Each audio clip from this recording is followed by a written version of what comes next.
Assalamualaikum warahmatullahi wabarakatuh.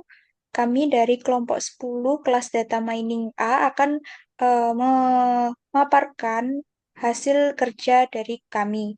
Sebelumnya, perkenalkan nama saya Risma Paramesti dengan NPM belakang 014 dan rekan saya Dwi Septia Jayanti dengan NPM belakang 042. Di kelompok kami menggunakan analisis sentimen aplikasi Rasada dengan pendahuluan ulasan pengguna merupakan aspek penting dalam pengembangan dan peningkatan kualitas aplikasi. Melalui analisis sentimen terhadap ulasan pengguna, perusahaan dapat memahami persepsi kepuasan maupun keluhan yang dialami pengguna. Analisis ini bertujuan untuk melakukan analisis sentimen pada ulasan aplikasi Lazada guna mendapatkan wawasan mengenai kepuasan pengguna secara mendalam. Dataset yang digunakan dalam analisis ini adalah Lazada App Review in Bahasa Indonesia. Dataset ini mencakup berbagai ulasan pengguna aplikasi Lazada yang disertai dengan skor penilaian, versi aplikasi, dan waktu pemberian ulasan. Dengan memanfaatkan data ini, analisis akan menerapkan metode pemrosesan bahasa alami untuk mengklasifikasikan sentimen ulasan menjadi positif, negatif, atau netral, yang kemudian hasilnya dapat digunakan untuk mengevaluasi dan meningkatkan kualitas layanan aplikasi Lazada.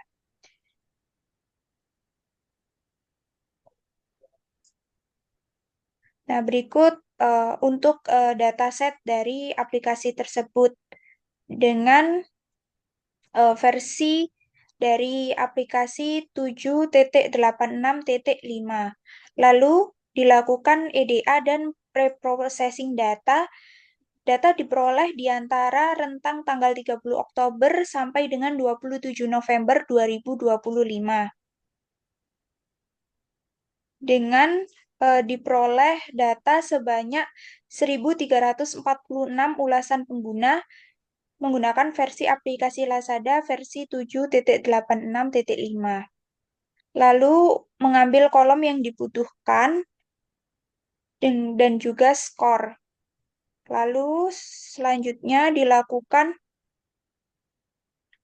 sastrawi digunakan untuk preprocessing teks bahasa Indonesia seperti steaming atau normalisasi kata, sedangkan father sentiment digunakan untuk analisis sentimen secara otomatis dari teks, terutama dalam konteks media sosial. Lalu setelah itu dilakukan pelabelan yaitu sentimen dengan skor 1-5 dengan label negatif atau positif atau netral. Lalu selanjutnya dilakukan word cloud dari sentimen netral, menunjukkan bahwa pengguna aplikasi Lazada umumnya menyoroti kata-kata seperti Lazada, belanja, dan aplikasi yang mengindikasi fungsi dasar layanan aplikasi yang dianggap membantu oleh pengguna. Kata lainnya seperti kirim, mudah, dan pesan juga muncul, mencerminkan aspek kecepatan dan kemudahan layanan yang diberikan meski dengan sentimen netral.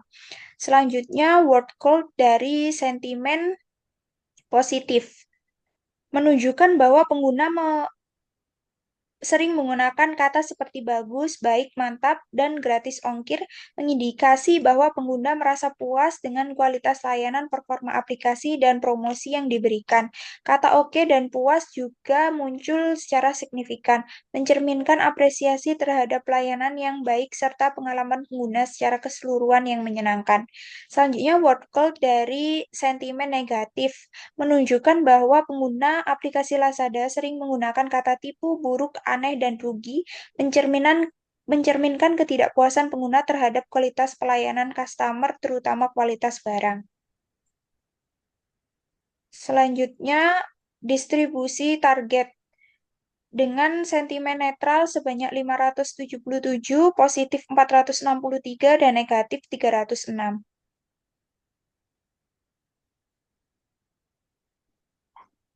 Oh, baik, selanjutnya yaitu pembagian pembagian split data atau pembagian data.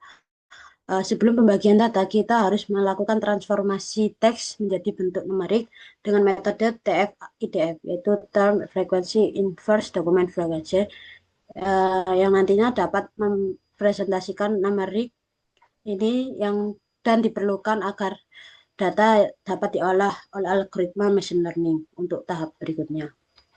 Lalu untuk pembagian data kita menggunakan 80% data training dan 20% data test. Sebelum melakukan modeling atau menerapkan algoritma, kita harus melakukan resampling target, yaitu dengan menerapkan teknik smooth synthetic minority oversampling teknik untuk menyimbangkan jumlah data pada setiap kelas sentimen. Nah, berikut hasil distribusi resampling untuk modelingnya, yang dimana data sentimen positif, negatif, dan netral memiliki distribusi yang seimbang sebelum proses modeling dilakukan. Selanjutnya yaitu melakukan pemodeling untuk algoritma random forest. Nah, berikut adalah hasil algoritma random forest. Setelah itu kita melakukan pemodeling untuk algoritma naive Bayes.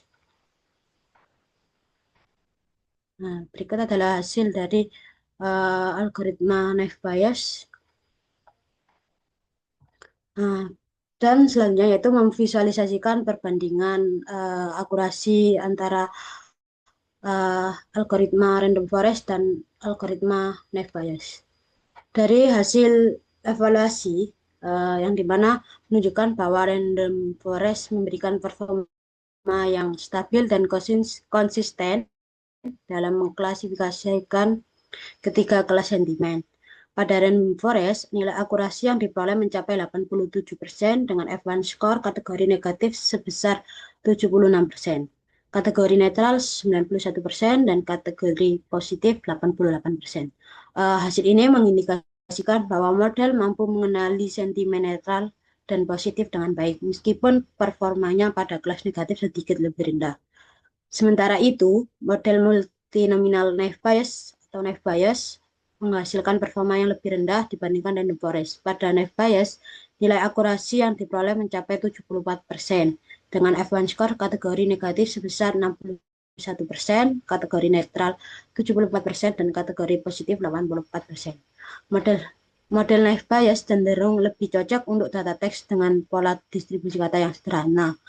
Sehingga pada dataset ini performanya kurang stabil terutama pada kelas negatif, dan secara keseluruhan dapat disimpulkan bahwa random forest merupakan model yang lebih unggul dan dalam menangani variasi kata pada ulasan pengguna dan memberikan hasil prediksi yang lebih akurat dibandingkan algoritma naive Bayes.